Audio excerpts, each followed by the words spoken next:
मुंशी प्रेमचंद द्वारा रचित गिला कहानी उत्कृष्ट कोटि की कहानी है और साथ ही हमें इसमें एक अलग विशेषता देखने को मिलती है। यह कहानी कथानायिका द्वारा आत्मकथात्मक शैली में कही गई है, जिसमें वह अपने पति के अवगुणों का बखान करती है और प्रकारांतर से हमें ऐसा लगता है कि वह उन अवगुणों के माध्यम से उस पति की अर्धांगिनी होने पर स्वयं को गर्वित भी महसूस करती है। तो ये कहानी संपूर्ण रूप से व्याज स्तुति अलंकार का एक श्रेष्ठ उदाहरण, सुंदर उदाहरण कहा जा सकता है। सबसे पहले हम गिला कहानी की जो सामान्य कथा वस्तु है, कथासार है, उस पर दृष्टिपात करेंगे। कथानायिका पूरी कहानी में अपने पति के बारे में बताती है, उनके चरित्र का विश्लेषण करती रहती है।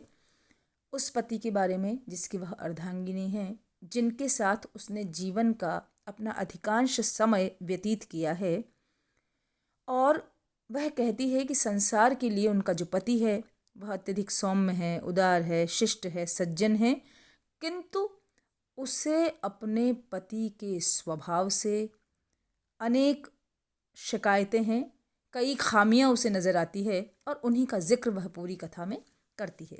वह कहती है कि मेरे पति मुझे जलाते हैं, कभी घर का सामान अच्छी किस्म का नहीं लाते, सौदा उस दुकान से खरीदते हैं जिस पर बहुत कम ग्राहक जाते हैं, रद्दी चावल, दाल, गेहूं खरीद लाते हैं, कीमत भी अधिक दे देते हैं।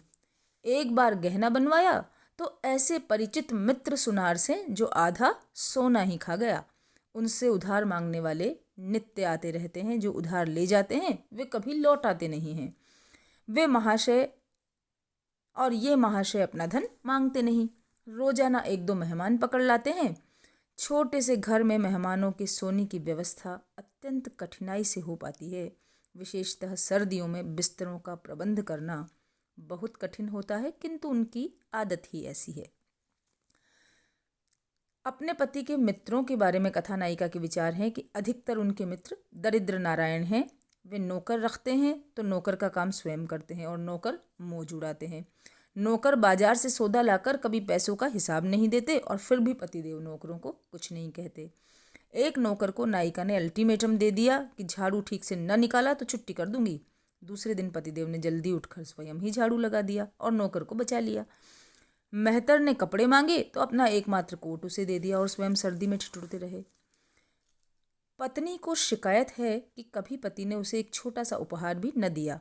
वह रुपये देती है तो बाजार से सामान अवश्य खरीद लाते हैं। गहना शौक सिंगार का भी घर में निषेध है। वे अपने स्वार्थों के लिए किसी अफसर के घर नहीं जाते, जिससे अफसर नाराज रहते हैं और अधिक काम लेते रहते हैं। वे अपने परिवार के इतने भक्त हैं कि अपने तहसीलदार भाई से पैतृक संपत्ति में भी अपना हक नहीं मांग सके, और एक बार भाई साहब से बीमा का रुपया भरने के लिए कुछ रुपए मंगाए तो वे भी उन्होंने नहीं भेजे। पतिदेव फिर भी अपने भाई के पक्ष में दलील देते रहते हैं। बच्चों को वे कभी कुछ नहीं कहते। एक बार बड़ा बच्चा युवराज समय पर घर नहीं आया। कथानायिका कहती है कि आपने इनको इतना बिगाड़ा है, तो कहने लगे आने दो, आज उसकी खबर लूँगा। और जब युवराज घर आया तो उससे एक शब्द भी डांट कर नहीं कह सके। कभी तो वह स्वयं अपने बच्चों के साथ ताश खेलने बैठ जाते हैं, कभी बच्चों को पतंग उड़ाने की शिक्षा देते हैं। कथानायिका झींकती रहती है कि आप बच्चों को सुधार नहीं सकते तो बिगाड़िए तो मत। अपनी कन्या के विवाह में एक कौड़ी दहेज न देने की कसम खाई थी, चाहे कन्या आजीवन कुंवारी ही क्यों न रह जाए। लड़कों की शादी में भी दहेज देना उन्होंने पाप समझा। कन्यादान के समय भी पतिदेव इस प्रथा को निरर्थक मानकर विवाह में न बैठे। कन्यादान के लिए सबने समझाया, लेकिन किसी की न सुनी। इतना होने पर भी कथानायिका कहती है कि मेरे पति में लाखों बुराइयां हों, किंतु उनका कोई विकल्प नहीं हो सकता। कोई विद्या बुद्धि रूप धन से संपन्न देवता भी मेरे पति का स्थान ग्रहण नहीं कर सकते, उनके स्थानापन्न नहीं हो सकते, क्योंकि हम दोनों के लंबे जीवन में एक दूसरे की प्रकृति को समझा है। कथानायिका तो अपने पति के दोषों को गुणों में भी बदलना नहीं चाहती, क्योंकि प्रकारांतर से वे उनके गुण ही हैं। गिला सिर्फ यह है कि समय समय पर पत्नी को जो पति से अपेक्षाएं हैं, जो महत्वाकांक्षाएं हैं उसकी, वह अधूरी सी रह जाती है, और इसीलिए गिला के माध्यम से प्रकारांतर से वह पति की खूबियों को ही उजागर करती है। यह पूरी कथा का सार है। और इस कथा सार पर हम दृष्टिपात करें तो हमें कथानायक के चरित्र की जो विशेषताएं दिखाई देती हैं, या यूं कहें कि गिला कहानी में पत्नी के माध्यम से एक ऐसे पति का चित्र खींचा गया है जो गृहस्थ धर्म की दृष्टि से आदर्श पति दिखाई नहीं देता, किंतु व्यक्तिगत चरित्र, समाज के प्रति संवेदनशीलता, मानवता, उदारता, सुधार वृत्ति, कथनी करनी की एकता, पारिवारिक अपनत्व, त्याग, वात्सल्य, सामाजिक न्याय, संतोषी वृत्ति, स्वाभिमान आदि अनेक दृष्टियों से वह एक सर्वगुण संपन्न व्यक्ति है। कथानायिका परिवार तथा स्वयं के लाभ की दृष्टि से पति की आलोचना जरूर करती है, किंतु पति के सच्चे मानव रूप पर संतोष प्रकट करते हुए गौरवान्वित भी महसूस करती है स्वयं को। उसके पति के चरित्र में जिन शुभ लक्षणों का वह प्रकारांतर से बखान करती है, उनमें यदि हम सबसे पहले समझें तो ऐसा लगता है कि वह जो पति है वह मानवतावादी दृष्टि संपन्न है। कमज़ोर लोगों के प्रति उसकी सहानुभूति है। पतिदेव की यह विशेषता है कि वह पूंजीपतियों को लाभ पहुंचाने का कोई काम नहीं करते। वे अपने घर में सामान ऐसी दुकान से लाते हैं जहां ग्राहक नहीं पहुंचते, जैसे उनका उद्देश्य सौदा खरीदना नहीं, उस छोटे बनिए का रोजगार चलाना हो, और सौदा भी अच्छा बुरा कूड़ा करकट जैसा भी मिले ले आते हैं। तो यह मानवता की मिसाल है। इसी प्रकार वे नौकरों के प्रति संवेदनशील रहते हैं, यह भी उनकी मानवता का ही एक नमूना है। पतिदेव की यह विशेषता तो अद्वितीय है। चाहे जैसे अनपढ़ को नौकर रख लेते हैं, खुद अपना सारा काम कर लेते हैं, नौकर ठाला रहता है। एक नौकर को जब कथानायिका खूब डांटती है कि कल ठीक से झाड़ू न लगी तो निकाल दूंगी, तो दूसरे दिन कमरा बिल्कुल साफ मिला। एक दिन कथानायिका ने सवेरे जल्दी उठकर देखा कि पतिदेव स्वयं झाड़ू लगा रहे हैं और नौकर खड़ा है। तो पत्नी की दृष्टि में उनके पति जड़ भरत से कम नहीं हैं, लेकिन पति की यह मानवतावादी दृष्टि पाठक को अभिभूत कर देती है। वे सहज विश्वास से संपन्न हैं। वे किसी का अविश्वास तो करना ही नहीं जानते।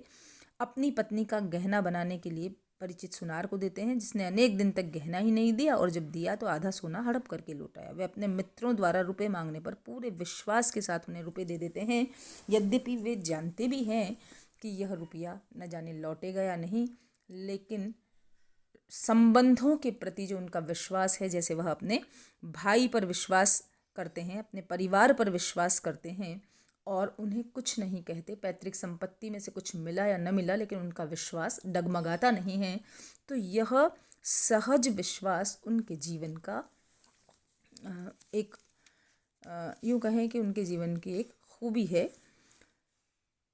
वे एक सदगृहस्थ हैं और कहते हैं, हमारे यहाँ मानते हैं कि अतिथि देवो भव। जिनके घर में अतिथि आता है वह देवतुल्य पूजा जाता है, और इसी बात का वे पूर्णतः परिपालन करते हैं। पतिदेव नित्य प्रति एकाध मेहमान को साथ ले आते हैं, आतिथ्य प्रेमी हैं।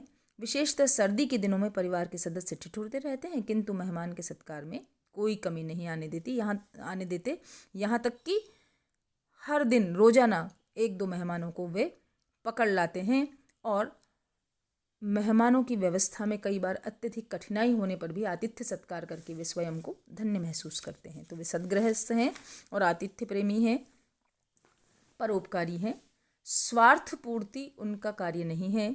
एक बार मेहतर ने कपड़े मांगे तो पत्नी के मना करने पर भी पतिदेव अपना एकमात्र कोट उतारकर मेहतर को दे देते हैं और स्वयं सर्दियों में ठिठुरते रहते हैं। तो यह जो त्याग और परोपकार की वृत्ति है, यह उनकी मानवतावादी दृष्टि की परिचायक है। वे स्वाभिमान हैं, स्वाभिमानी, और जो आज लालफीताशाही नौकरशाही फैली हुई है उसके विरोध में हैं। वे रिश्वत देने लेने में विश्वास नहीं करते, इतने स्वाभिमानी हैं कि कभी अफसरों के घर सलाम करने नहीं जाते। इसका परिणाम है कि अफसर उनसे नाराज़ रहते हैं और उनसे अधिक काम लेते हैं।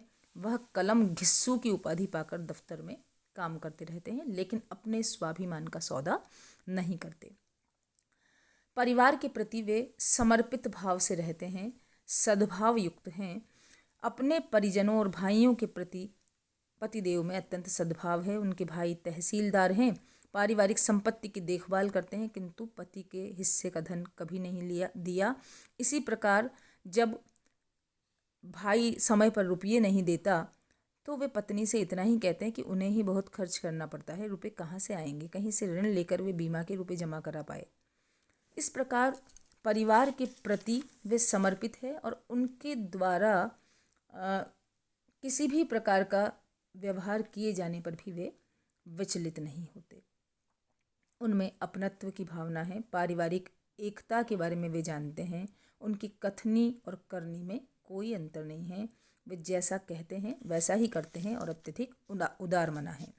बच्चों के प्रति उनमें बड़ा प्रेम भाव और वात्सल्य भाव है। जैसा कि हमने कथा की जो सार था उसमें पढ़ा कि बच्चों को वे डांटते नहीं हैं, उनके साथ खेलते हैं, पतंग उड़ाते हैं और भूल कर भी उन्हें भला बुरा नहीं कहते, बल्कि उनके प्रति वात्सल्यमय रहते हैं।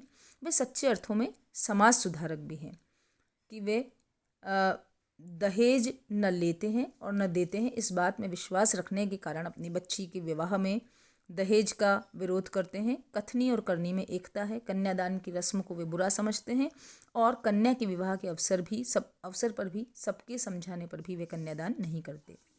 तो निष्कर्ष रूप में हम ये कह सकते हैं कि यद्यपि पति के चरित्र में कथा नायिका को अनेक दोष दृष्टिगोचर होते हैं, उन्होंने अपने आत्मकथात्मक वक्तव्य में ये बात कही भी है कि उनमें अनेक दोष हैं, किंतु वह उन दोषों पर भी रिझी हुई है। वह कहती है, इन सारे दुर्गुणों के होते हुए भी मैं इनसे एक दिन भी पृथक नहीं रह सकती, एक क्षण का वियोग नहीं सह सकती। इन सारे दोषों पर भी उन पति और पत्नी में प्रगाढ़ प्रेम है। उनका जो दाम्पत्य जीवन है वह सरसता और माधुरी से परिपूर्ण है। वे अपनी पत्नी की इज्जत करते हैं और इनमें यह कौन सा गुण है जिस पर मैं मुग्ध हूँ मैं खुद नहीं जानती, पर इनमें कोई बात ऐसी है जो मुझे इनकी चेरी बनाए हुए हैं। यह इस कथा का सूत्र वाक्य है कि यद्यपि पत्नी को गिला है जहाँ स्वार्थ पूर्ति नहीं होती या उनके प्रति उनके कार्यों को पूर्ण करने में कहीं कुछ कमी रह जाती है तो वह गिला है, लेकिन पति के जो उत्कृष्ट गुण हैं उनके कारण पत्नी स्वयं को उनकी चेरी महसूस करती है। तो इस प्रकार गिला कहानी प्रेमचंद की उत्कृष्ट कहानी तो है ही, और एक इसमें अलग दृष्टिकोण है कि यद्यपि हमारी स्वार्थ भावना पूर्ण न होने पर हमें कुछ लग सकता है, कुछ गिला हो सकता है, लेकिन जो मानवतावादी दृष्टि है वह उस स्वार्थ भावना से कहीं ऊपर है और पति पत्नी के असीम प्रेम को भी इसमें दर्शाया गया है।